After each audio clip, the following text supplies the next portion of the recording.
Je vous lis d'abord la déclaration d'une femme rwandaise qui réside au Canada.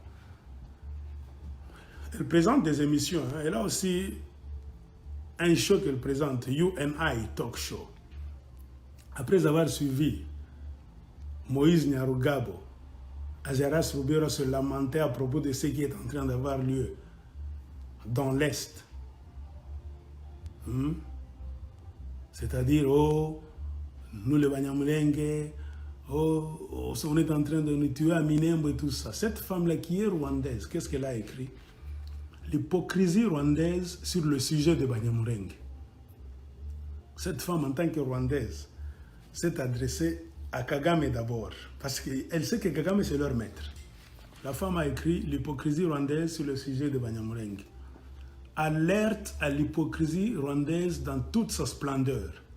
Le Rwanda qui juste hier a accueilli des réfugiés rejetés en Libye, mais est incapable de recevoir ces soi-disant Banyamulenge, alors que les Banyamulenge sont d'origine rwandaise. Vous comprenez? Elle montre clairement l'hypocrisie de Paul Kagame. Paul Kagame est en train de recevoir des réfugiés érythréens, éthiopiens, donc somaliens. On a vu, pour les retourner au Rwanda, c'est-à-dire pour les amener au Rwanda, en se faisant passer pour un bienfaiteur. C'est ce que cette femme a écrit.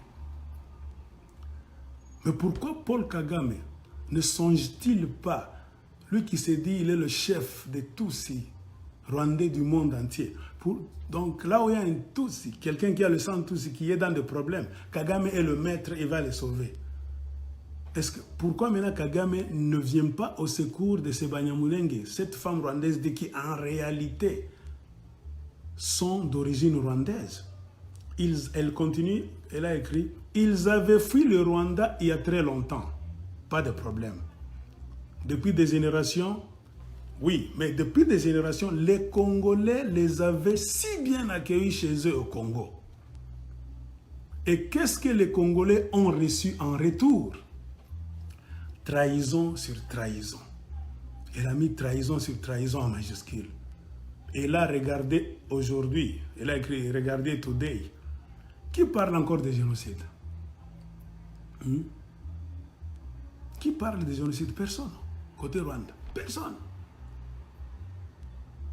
S'ils ont peur d'être génocidés au Congo, maintenant le génocide ça vient du côté du Congo.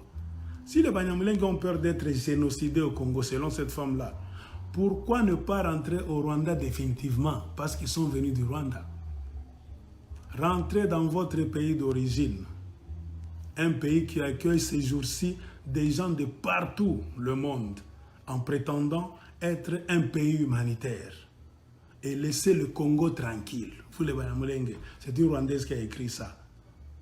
Laissez le Congo tranquille et on verra si les Congolais vont aller vous réclamer au Rwanda. Si vous êtes vraiment Congolais, vous verrez les Congolais aller dire « Non, nos frères sont au Rwanda, nous voulons qu'ils puissent retourner. » Si vous ne l'êtes pas, vous rentrez au Rwanda, vous restez là.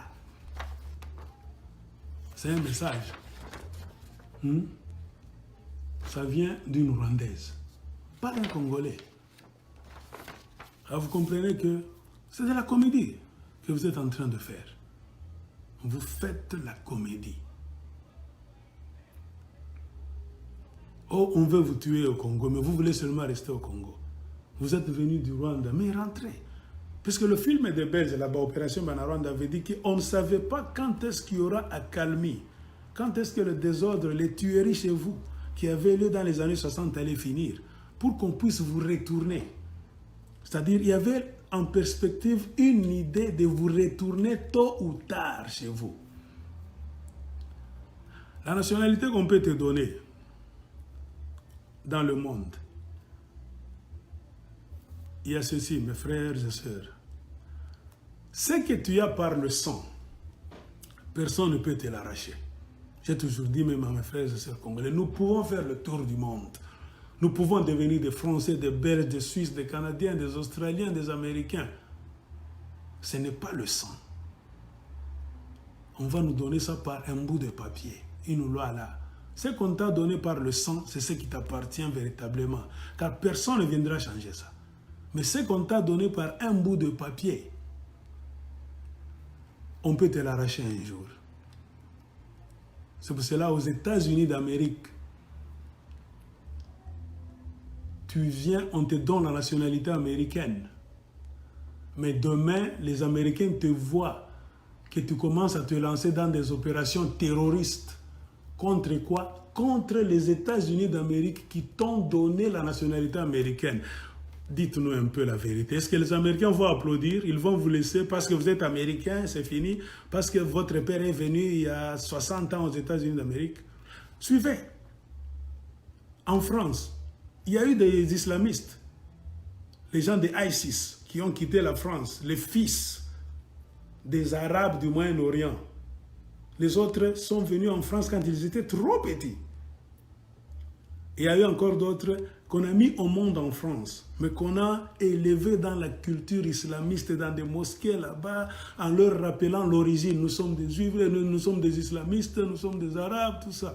Ils ont grandi avec cette idéologie-là. C'est-à-dire, eux, ce sont des Arabes, advienne que pourra. Il y a le Coran, il y a ça, et la guerre sainte, tout ça. Bien qu'étant mis au monde en France, ils ont fui la France, ils ont pris les armes pour aller faire le combat, aider ISIS. Les Français ont arrêté beaucoup de ces gens-là. Ceux qui n'ont pas été tués, qui ont eu la chance de ne pas être tués sur les champs de bataille. Suivez les informations. La France a passé une loi d'urgence. C'est-à-dire, même si tu es né en France, de parents arabes, ou bien on t'a donné la nationalité en France, mais dès que tu t'engages dans le terrorisme, une loi est passée en France au moment où je suis en train de vous parler. On t'arrache d'abord la nationalité. On t'emprisonne. Si tu sors vivant, on te déporte.